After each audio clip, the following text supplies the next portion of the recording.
శ్రోతలందరికీ నమస్కారం. ఇప్పుడు వినబోయే కథ పేరు అడ్డుగోడలు. రచించిన వారు అడపా రామకృష్ణ గారు. కథ విందాము.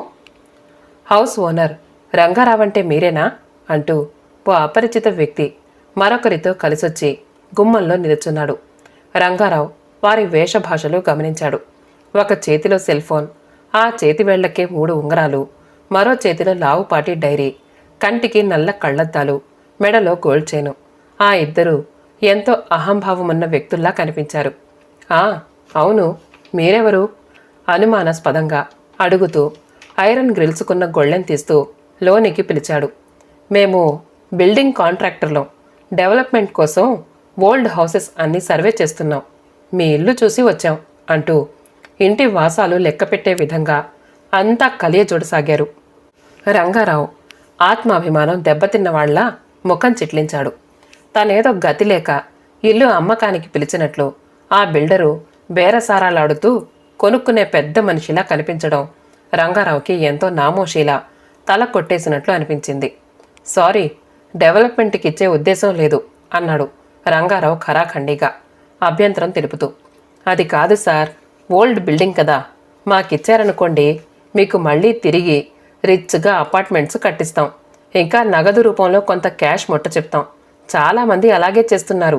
చెప్పడం మా వంతు, ఆ పైన మీ ఇష్టం అంటూ చెప్పాలనుకున్న 4 మాటలు చెప్పేసి బయలుదేరడానికి సిద్ధమవుతూ లేచి, మా అడ్రస్సు, సెల్ నెంబరున్న విజిటింగ్ కార్డు, కాల్ చేయండి అంటూ ఇద్దరు చెరొక కార్డు అందించి వెళ్ళిపోయారు. అపరిచితులు అకస్మాత్తుగా వచ్చి తనకి ఉదారంగా లక్షలు కుమ్మరించాలి అనుకోవడం రంగారావుకి వింతగా అయోమయంగా తోచింది. ఒళ్లంతా గగ్గురు పొడిచింది. గదిలోకి వెళ్లేసరికి అప్పటి వరకు పిల్లలిద్దరూ చూస్తున్న టీవీ ఛానల్ ప్రోగ్రాం సందడి ఆగిపోయింది. రంగారావు భార్య భాగ్యం వంటగది తలుపులు వేస్తూ కొంకు బిగించుకుని వడివడిగా పెద్ద గదిలోకి వచ్చింది. అందరిలో కనిపించిన ఆతృతని, అప్పటికే ఆ గదిలో పేరుకుపోయిన నిశ్శబ్దాన్ని భరించలేక కుర్చీలో కూర్చుని నోరు విప్పాడు రంగారావు. ఎవరో బిల్డరట, అపార్ట్మెంట్ కోసం మన ఇల్లు అడుగుతున్నాడు, డెవలప్ చేస్తాడట అన్నాడు సందిగ్ధంగా, ఏ విషయమూ వివరంగా చెప్పకుండా. అయితే మీరేమన్నారు? ఉత్సాహంగా కొడుకు రవి, కూతురు రమ్య పోటీ పడుతూ అడిగారు. ఏమాత్రం ఇచ్చేది లేదన్నాను. మీ తాతగారు నాకు కొంత పోర్షను, మీ పెద్దనాన్నకు జత చేసి రాశారు. అయినా ఇప్పుడింత అవసరం లేదని చెప్పి పంపేశాను అన్నాడు రంగారావు సావధానంగా. అదేంటి డాడీ, మీరు మరీ చాదస్తంగా మాట్లాడుతున్నారు, అవసరం లేదంటారేమిటి అంటూ రవి కొంచెం కఠినమైన గొంతుకతో పలికేసరికి రంగారావు అమాయకంగా భార్య వైపు చూశాడు. అబ్బాయి అన్నది కరెక్టే, అవసరం లేదని ఎలా అనుకుంటున్నారు? పిల్లల భవిష్యత్తుని దృష్టిలో పెట్టుకుని మాటిస్తే బాగుంటుంది అంది భాగ్యం సౌమ్యంగా.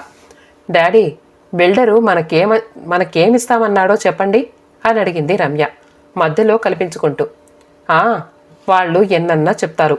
అపార్ట్మెంట్స్తో పాటు క్యాష్ కూడా ఇస్తామన్నారు. క్యాష్ కొంత కాదు, బాగానే. రవి క్యాప్ పూర్తి చేశాడు. బిల్డర్ అన్న మాటలు తను బాగా విన్నాను సుమా అన్నట్లు. ఆ మాటే బిల్డర్ అన్నప్పుడు చెరొక 3 బెడ్రూమ్స్ మీకు, మీ అన్నయ్యకు అడుగుతూ ఆ పైన ఓ 30 లక్షలు క్యాష్ ఇమ్మంటే సరి అంది భాగ్యం పంపకాలు బాగా తెలిసిన వ్యక్తిలా మరింత గడుసుగా. వెరీ గుడ్ మమ్మీ, చాలా బాగా చెప్పావు. చెల్లి పెళ్లికి ఓ అపార్ట్మెంట్తో పాటు 10 లక్షలు కట్నం ఆఫర్ చేస్తే ఏ డాక్టరో ఇంజనీరో వస్తాడు. పెళ్లి కూడా ఘనంగా చేయొచ్చు. ఎంతో కుతూహలపడుతూ తనకెంతో బాధ్యత ఉన్నవాడిలా అభినయిస్తూ అన్నాడు రవి. అన్నయ్య, డాడీ నీకేం తక్కువ చేయర్లే. అమెరికా ప్రయాణానికి 10 లక్షలన్నా రెడీ చేస్తారు. అవును కదా డాడీ అంటూనే, అంతేకాదు మన స్టేటస్కి ఓ కారన్నా లేకపోతే ఎలా అంది తన కోరికకు అంతూ పొంతూ లేని దానిలా రమ్య. అబ్బబ్బా ఉండండర్రా, ఏమిటి మీ గొంతెమ్మ కోరికలు? మీ డాడీ ఏమంటారో వినండి అంది భర్త ఉదాసీన వైఖరిని గమనిస్తూ భార్య. పోనీలేవే, వాళ్ళ ఆశల్ని కోరికల్ని ఎందుకలా కొట్టిపారేస్తావు? ఏమో, నిజంగానే ఆ బిల్డర్ అలాగే అన్నాడనుకో, అప్పుడు వాళ్ళు ఆశించినవి నిజం కాకుండా పోతాయా? మనం మాత్రం సుఖపడకపోతామా అన్నాడు రంగారావు మరింత ఆనందంగా, పిల్లల ఆరాటాన్ని ఆర్పాటాన్ని తాను ఎందుకు ఆటంకపరచాలి అన్నట్లు. ఆ మాటకు భాగ్యం ఒకంత ఆశ్చర్యపడినా అంతలోనే తమాయించుకుని భర్త కోరిక కూడా అదే అయినప్పుడు అంతకన్నా అదృష్టం ఇంకేముంటుందని సంబరపడింది. రవి, రమ్య వేరువేరు చోట కూర్చొని ఊహల పల్లకిలో ఊరేగుతూ కలల రాజ్యంలో తమ తమ కోరికలు తీరితే ఎంత ఆనందం పొందొచ్చో ఊహించుకోసాగారు. ఇంతకాలం చాలీ చాలని ఓల్డ్ హౌస్లోనే సర్దుకుంటూ తండ్రి తెచ్చిన అత్యవసర జీతభత్యాలతో కాలం గడుపుతూ ఈ గృహమే కదా స్వర్గసీమగా తలచి ఎంతో ఆత్మవంచన చేసుకోవడం, స్నేహితులు బంధువులంతా వారి వారి అంతస్తులకు తగ్గ హోదా కనబరుస్తూ ఉంటే అసలు ఈ జన్మకు మనం ఆ స్థాయికి చేరుకుంటామా అని భావిస్తున్న సమయంలో అందరికన్నా ఒక మెట్టు పైకెదిగి సమఉజ్జీగా హోదా దర్జా ఒలికించే సదవకాశం ఇప్పటికొచ్చింది. అదే చాలు అన్నట్లు ఇద్దరూ ఆనంద డోలికలూగుతూ కలల పరిష్వంగంలో ఆ రాత్రి ఎలా తెల్లవారిపోయిందో అర్థం కాలేదు. ఉదయాన్నే భాగ్యం నిద్రలేచి పెరట్లోకెళ్ళి పూలన్నీ కోస్తూ, అయ్యో, ఇంత చక్కని పూల మొక్కల్ని నిర్దాక్షిణ్యంగా కాంక్రీట్లో పూడ్చిపెట్టి పాత్ర వేస్తారు, తలుచుకుంటేనే ఒళ్ళు జలధరిస్తోంది అని క్షణం పాటు మనసు దుఃఖంతో కొట్టిమిట్టాడింది. అదే వేళకు రంగారావు పాత సామాన్లున్న స్టోర్ తెరిచి పాత సామాన్లన్నీ సర్దుతూ ఉంటే, ఏం చేస్తారు వీటిని అంటూ భాగ్యం వచ్చి అడిగింది. సెకండ్ హ్యాండ్కి ఇచ్చేస్తే మంచిది కదా, బిల్డరు ఎప్పుడొచ్చి ఇల్లు ఖాళీ చేయమంటాడో మరి అంటూ కళ్ళెగరేశాడు రంగారావు. ఆ మాటకు సన్నగా నవ్వింది భాగ్యం. ఆ రోజు గడిచిందో లేదో ఎక్కడెక్కడున్న స్నేహితులు బంధువులు పరామర్శకు రావడం, మరో పక్క ఫోన్లో పలకరింపులు, అపార్ట్మెంట్కి ఇచ్చేస్తారటగా, లక్షలే దొరుకుతాయి, మీ పనే బాగుంది అంటూ ఆ మాటల్లో ఎగతాళో వెక్కిరింపో అభినందనో అర్థం కానట్లు పొగడ్తల వర్షం కురిపించసాగారు. ఆ మర్నాడు బిల్డర్ వచ్చి తన ప్రపోజల్ మరోమారు గట్టిగా చెప్పి వెళ్ళాడు. మూడో రోజున రంగారావు పంపిన కబురందుకుని అన్నయ్య ఈశ్వర్ భార్యను పిల్లల్ని వెంట పెట్టుకొచ్చాడు. వారి ముఖాల్లో మాటల్లో ఏదో తేడా వెలితి కొట్టొచ్చినట్లు కనిపించింది రంగారావుకి. బిల్డరు అసిస్టెంట్స్ కాంట్రాక్టర్తో కలిసి సెటిల్మెంట్కి వచ్చాడు. ఈశ్వర్ తన తండ్రి రాసిన వీలునామా మరోమారు చదివి పెదవి విరిచాడు. ఏదో లోపం కనిపించినట్లు ముఖం వేలాడదీశాడు. తండ్రి బ్రతికున్నంత కాలం చివరి క్షణం వరకు చేసిన నిస్వార్థ సేవకు రంగారావుకి మూడొంతులు, ఈశ్వర్కి మిగిలింది తన ఆస్తి వాటా వేస్తూ వీలునామాలో రాశారు. ఈశ్వర్ మనసు అంగీకరించలేదు. పెద్దవాడిగా తనకే 3 వంతులు వాటా కావాలని పట్టుబట్టాడు. అదే మాటకు భార్యాపిల్లలు కూడా మద్దతు పలికారు. పంతాలు పట్టుదలలు పెరిగాయి. రంగారావు కుటుంబం మాత్రం ఇది అన్యాయమంటూ ధ్వజమెత్తారు. అందరిలో పౌరుషం తారాస్థాయికి చేరింది. ఒకరినొకరు దుర్భాషలాడుకుంటూ దెప్పి పొడుచుకుంటూ దుయ్యబట్టుకున్నారు. కీచులాటలు, తోపులాటలు, చీత్కారాలతో వాతావరణం వేడెక్కుతున్న సమయంలో రంగారావు విలయ తాండవం చేసిన వాడిలా ఉగ్రుడై పిచ్చి కోపంతో గట్టిగా కేకలు పెడుతూ పరిస్థితిని సద్దుమణిగేటట్లు చేశాడు. ఆస్తి కోసం 2 కుటుంబాలు వీధిన పడటం రంగారావుకి ఎంత మాత్రం మనస్కరించలేదు. ఆస్తి కోసం 2 కుటుంబాలు వీధిన పడటం రంగారావుకి ఎంత మాత్రం మనస్కరించలేదు. ఓర్పు సహనం కోల్పోయిన వాడిలా కంగుమన్న గొంతుకతో, స్టాప్ ఇట్, ఏమిటి న్యూసెన్స్, పరువు మర్యాద లేని వాళ్ళల్లా బిహేవ్ చేస్తారేమిటి అంటూ ఒక్క క్షణం ఆగి, బిల్డర్ గారు, దయచేసి ఆ అగ్రిమెంట్ కాగితాల్ని చించిపారేసి ఇక్కడి నుంచి వెళ్ళిపోండి. మాకు శాంతి కావాలి. మీరిచ్చే అపార్ట్మెంట్లు వద్దు, లక్షలు అస్సలొద్దు. మాకు కావాల్సింది ఆత్మీయత, అనురాగం. మీ వద్ద లేవు. ప్లీజ్ వెళ్ళిపోండి అంటూ అసహనం కోల్పోతున్నట్లు గట్టిగా అన్నాడు. ఊపిరి స్తంభించిందా అన్నట్లు నిశ్శబ్దం చోటు చేసుకుంది.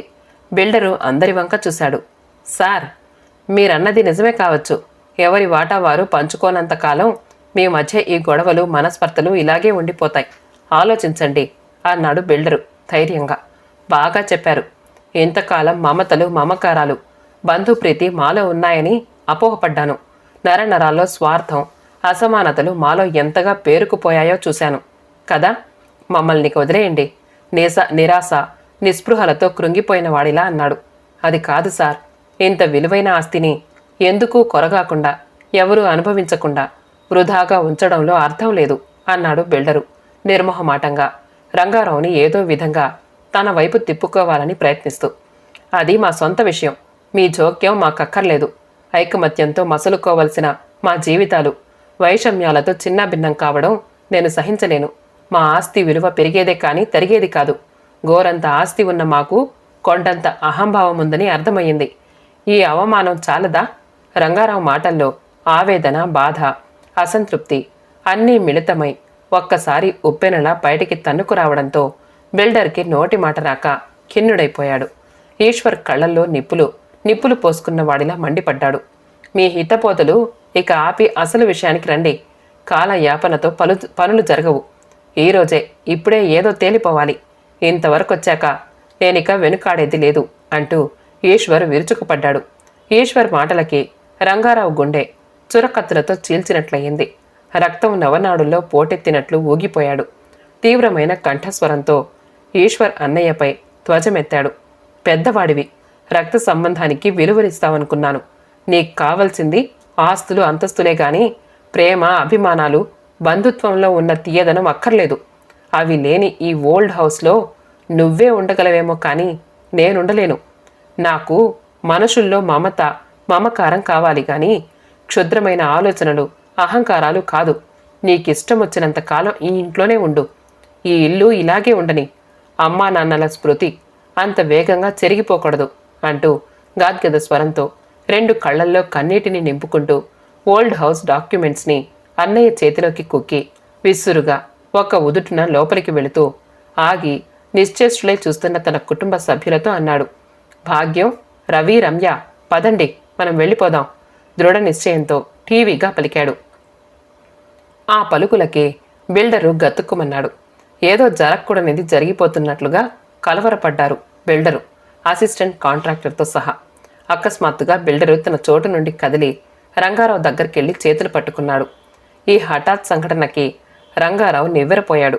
కోపాన్ని దిగమింగుకొని ప్రశ్నార్థకంగా చూశాడు. క్షమించాలి రంగారావు గారు, మీకో నిజం చెప్పాలి అంటూ సందిగ్ధంగా పలికాడు. చెప్పండి, ఏమిటది?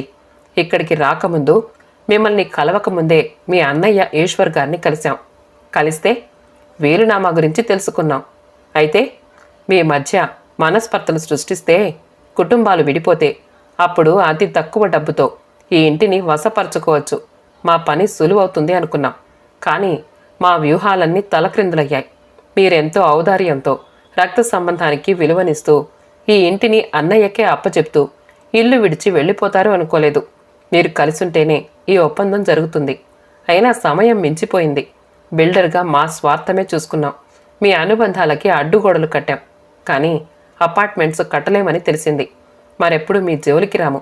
2 కుటుంబాలు కలిసి హాయిగా ఉండండి అంటూ మరో మాటకి తావివ్వకుండా బిల్డరు, అసిస్టెంట్ కాంట్రాక్టర్ అవమాన భారంతో తల వంచుకుని గుమ్మం దిగి వెళ్ళిపోయారు.